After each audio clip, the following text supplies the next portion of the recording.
नमस्कार दोस्तों, मैं हूं डॉक्टर खुशबू। स्वागत है आपका हमारे चैनल ग्लोरियस आयुर्वेदा में। अगर आप ये वीडियो देख रही हैं और अपने चौथे महीने में पहुंच चुकी हैं तो सबसे पहले तो आपको बहुत बहुत बधाई। आपने अपना फर्स्ट ट्राइमेस्टर यानी कि अपनी पहली तिमाही अच्छी तरीके से पूरी कर ली। अब शुरुआत हो चुकी है आपके सेकेंड ट्राइमेस्टर में।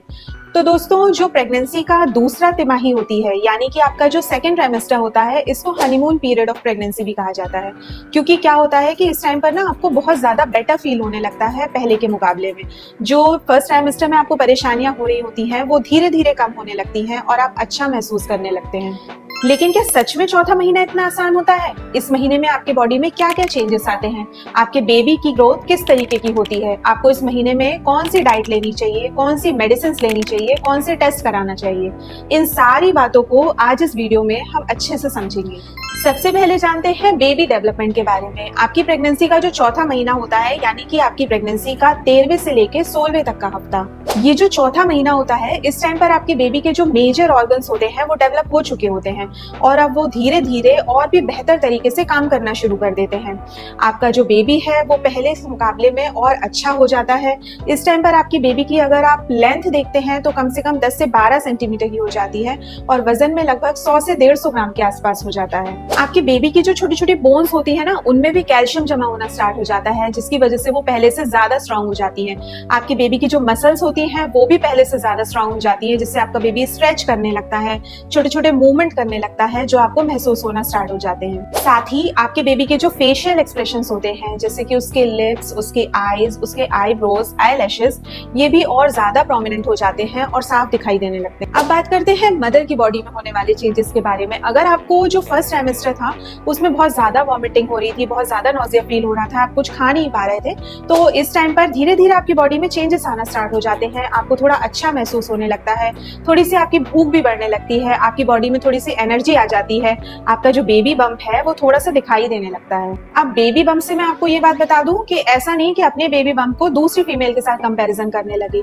क्योंकि हर महिला का बेबी बम्प भी अलग अलग होता है। आपका जो बेबी बम्प होता है वो आपके खुद के और आपके बेबी के हाइट, वेट, बॉडी स्ट्रक्चर के अकॉर्डिंग होता है, तो अपने बेबी बम्प की दूसरी फीमेल के साथ कंपैरिजन ना करें। इस टाइम पर आप थोड़े से कॉन्स्टिपेशन या एसिडिटी या हो सकता है बैकएक को महसूस करें, तो ये नॉर्मल सी चीजें होती हैं, इनसे घबराने की कोई बात नहीं है। चलिए अब ये जान लेते हैं कि चौथे महीने की प्रेगनेंसी में कौन कौन से टेस्ट कराने चाहिए, कब डॉक्टर से मिलना चाहिए। तो आपको अपनी प्रेगनेंसी के पूरे टाइम पर ANC चेकअप्स कराते रहना चाहिए, आपको टाइमली डॉक्टर से मिलते रहना चाहिए, जिससे क्या होगा कि आपको इस टाइम पर जो भी टेस्ट कराने हैं वो आपका डॉक्टर आपको बताता रहेगा। इस टाइम पर कुछ जरूरी मेडिकेशंस होती हैं, कुछ यूरिन के और ब्लड के टेस्ट होते हैं जो आपका डॉक्टर आपको एडवाइस कर सकता है।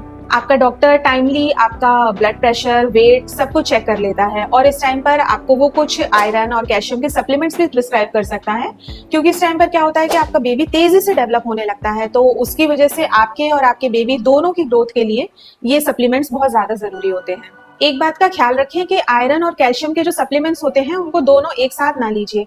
अच्छा रहेगा कि जो आयरन की टैबलेट होती है, अगर आप उसको विटामिन सी वाली चीजें जैसे नींबू पानी या संतरे का जूस इनके साथ लेंगे तो अच्छा रहेगा, और कैल्शियम की टैबलेट अगर आप दूध के साथ लेते हैं तो ये बहुत अच्छा ऑप्शन है। बात करते हैं न्यूट्रिशन की। इस टाइम पर आपका और आपके बेबी की ग्रोथ बहुत ज्यादा हो रही होती है, आपके बेबी का डेवलपमेंट तेजी से हो रहा होता है, तो इस टाइम पर न्यूट्रिशन की बहुत ज्यादा जरूरत होती है। तो इस टाइम पर अपने खाने में अच्छी चीजों का इस्तेमाल करें, जैसे हाइड्रेशन को मेंटेन कीजिए, अच्छी तरीके से प्रोटीन, मिनरल्स और विटामिन वाली चीजें खाइए। आप अपनी डाइट में हरी पत्तेदार जो सब्जियां होती हैं, फ्रूट्स होती हैं, उनको शामिल कीजिए। आप दालें खाइए, राजमा खाइए, छोले खाइए। आप इसके साथ दही का इस्तेमाल कर सकते हैं, विटामिन सी वाली चीजें आप यूज कर सकते हैं।